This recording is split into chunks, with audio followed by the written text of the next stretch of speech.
Umalingaw-ngaw na ang sunod-sunod na mga impressive performances ni Kai Sotto, playing for Koshigaya Alphas, at kahapon ay nagpamalas na naman si Kai ng mga NBA-like performances at nag-produce ng MVP-like numbers in just 3 quarters dahil nagka-sprain si Kai Sotto. Yet napakalaki ng kanyang impact at siya ang nagpasimula ng kanilang run upang makuha ang kanilang panalo. Sunod-sunod na ang mga magagandang laro ni Kai para sa Koshigaya Alphas sa Japan B-League na nagpapakita ng kanyang tuloy-tuloy na pag-unlad bilang isang dominant player. Sa bawat laro, ipinapakita ni Kai ang kanyang kakayahan sa pag-block ng tira, pagiging matatag sa ilalim ng basket, at pagiging aktibong scorer. Kabilang sa kanyang mga laro ang pagtatanghal na nagpapakita ng kanyang NBA caliber skills na kung saan makikita ang kanyang malasakit sa kanyang team at handang umako ng responsibilidad sa opensa at sa depensa. Ang bawat rebound at shot block ay nagiging opportunity para sa kanilang team na umangat, lalo na laban sa mga mas matatangkad at may karanasang kalaban sa liga. Ang kanyang husay sa laro ay nagsisilbing inspirasyon para sa mga fans at ipinapakita ang mataas niyang potensyal para sa mas malaking competition.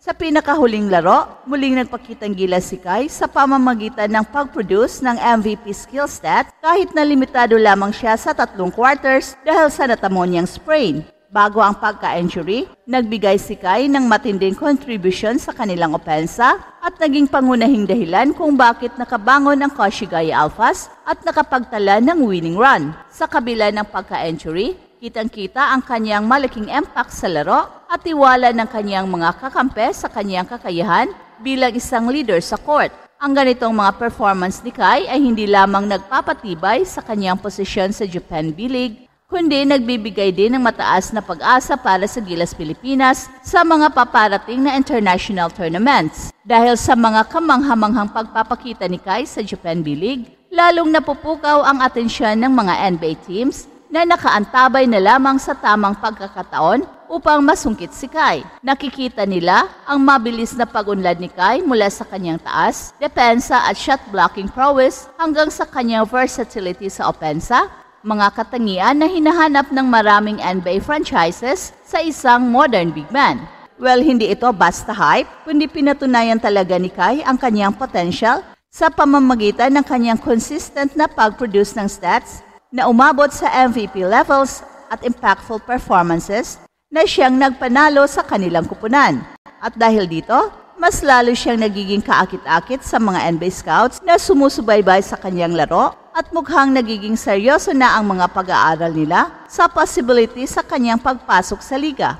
Malaki rin ang maitutulong ng kanyang pagbabalik sa Gilas Pilipinas ngayong November para sa Asia Cup qualifiers, lalo na't ito ang magiging unang pagkakataon niya na maglaro muli para sa bansa matapos ang FIBA World Cup. Ang kanyang pagganap sa harap ng kanyang mga kababayan ay magiging isang opportunity upang patunayan ni Kai ang kanyang kakayahan sa harap ng global scouts. At kung makapagpakita si Kai ng mataas na antas ng laro, pagiging leader niya sa court, maaring lalo pang tumaas ang chance niyang makuha ang atensyon ng NBA. Posibleng as early as this year o sa susunod na taon, depende sa kanyang patuloy na pag-unlad at exposure, ay makikita na natin si Kai na magde-debut sa NBA. Isang pangarap na matagal nang inaasam-asam ng mga Pinoy.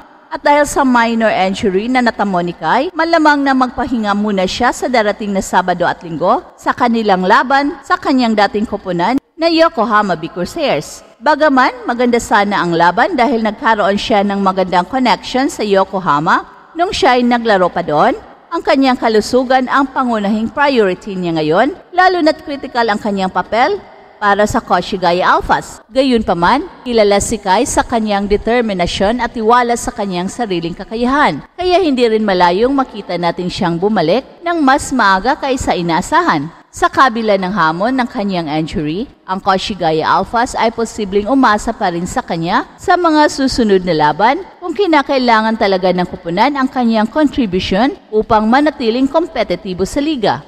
Ang kanilang tsansa na umangat ay malaki kung nandyan si Kai sa court para maibalik ang momentum at makaalis sa ilalim ng standings. Pero isa lang ang sigurado, nakahanap na si Kai ng tamang team na willing magbibigay ng unlimited playing time. Ang problema na lang ay ang chemistry ng team at ang adjustments na gagawin ni Coach Anzai upang magkaroon ng winning mentality ang Koshigaya Alphas. Dapat sigurong gawin ang Twin Towers na sina Kai Soto at Team Source na gawing sentro ng opensa. Yan kasi ang kanilang pinakamalaking advantage. Tama, mukhang natagpuan na ni Kai Soto ang tamang team na Koshigaya Alphas na handang magbigay sa kanya ng malawak na playing time at opportunity upang ipakita ang kanyang tunay na potensyal. Sa kanyang presensya, nagiging mas matatag ang kanilang front court lalo na't may kakayahan siyang magdomina sa ilalim at mag-set ng tone sa depensa. Ngunit hindi sapat ang playing time kung hindi mapapalibutan ng tamang sistema at chemistry ang buong team. Isa sa mga pangunahing hamon para kay Coach Anzai ay ang pagbuo ng winning mentality at cohesiveness ng Koshigaya Alphas lalo't nakatungtong pa rin sila sa pinakamababang posisyon sa standings. Ang pagbuo ng isang solidong team chemistry ay makakatulong hindi lang para sa kasalukuyang season, kundi pati na rin sa pag-angat ng team sa mga sunod-sunod na laban. Isang epektibong strategy na maaari ipatupad ni Coach Anzai ay ang pagbuo ng Twin Towers offense na nakasentro kina Kai Soto at Team Source bilang dalawang malalaking players na parehong may kakayahang makipagsabayan sa opensa at sa depensa. Ang tambalang ito ay maaring magbigay ng malaking kalamangan sa Koshigaya Alphas, lalo na laban sa mga kupunan na walang kasinlaki o kasinlakas na front court. Sa ganitong setup, maaring tumutok si Kai at team sa ilalim, mag-dominate sa paint at magbigay ng second chance points sa bawat rebound habang hinahatak nila ang depensa ng kalaban papasok. Kung maayos na mapapagana ang sistema at masasanay ang buong team sa ganitong approach, malaking bagay ito upang madala ang Koshigaya Alphas sa winning track at makakuha ng kumpiyansa na magtuloy-tuloy sa season. Hey, hey, hey! Attention mga kapatrol! Get ready for an epic giveaway! Once Express Info hits 150k subscribers, one lucky winner will win the incredible Oppo Reno 11F 5G smartphone. Here's how to join. Step 1. Subscribe to Express Info right now. Step 2. Like this video.